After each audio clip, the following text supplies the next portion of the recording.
अस्सलाम वालेकुम। सीखो सब कुछ में खुश आमदीद। दोस्तों, आज हम सीखेंगे कि हम किस तरह स्क्रॉल बार्स को शो करवा सकते हैं माइक्रोसॉफ्ट एक्सेल में।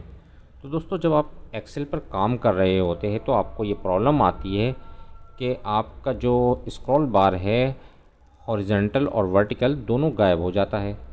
आपको समझ नहीं आती कि अब हमें क्या करना है कि ये स्क्रॉल बार को हम किस तरह ला सके।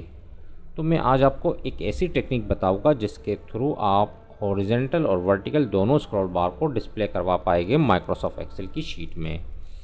तो आइए जानते हैं इसको किस तरह किया जा सकता है। इसके लिए आपको आना होगा फाइल पर, और फाइल पर आने के बाद आपने आना है ऑप्शंस पर। ऑप्शन पर जैसे ही क्लिक करेंगे तो एक्सेल ऑप्शन का डायलॉग बॉक्स अपेयर हो जाएगा, जहां आपने आना है एडवांस पर, और नीचे स्क्रॉल डाउन आप करते जाए तो आपको ऑप्शन मिलेगा डिस्प्ले का, display option for this workbook. यहाँ से आप दो ऑप्शन देख रहे हैं, शो हॉरिजॉन्टल स्क्रॉल बार और शो वर्टिकल स्क्रॉल बार। दोनों को आप चेक लगा दें। हॉरिजॉन्टल पर क्लिक करेंगे तो हॉरिजॉन्टल स्क्रॉल बार जो डिस्प्ले हो जाएगा, और अगर आप वर्टिकल पर चेक लगाएंगे तो वर्टिकल स्क्रॉल बार भी डिस्प्ले हो जाएगा।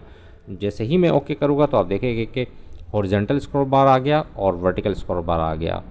तो दोस्तों, का अगर स्क्रॉल बार गायब हो जाता है तो आप कितनी आसानी से इसको डिस्प्ले करवा सकते हैं माइक्रोसॉफ्ट एक्सेल की शीट में। तो दोस्तों, उम्मीद है कि वीडियो आपको बहुत पसंद आई होगी। लाइक को सब्सक्राइब करना मत भूलिएगा। दोस्तों, आप मेरे चैनल को सब्सक्राइब ज़रूर कीजिए ताकि कोई भी नई वीडियो आए तो उसका नोटिफिकेशन आपको मिलता रहे। Thanks for watching. अल्लाह हाफिज़।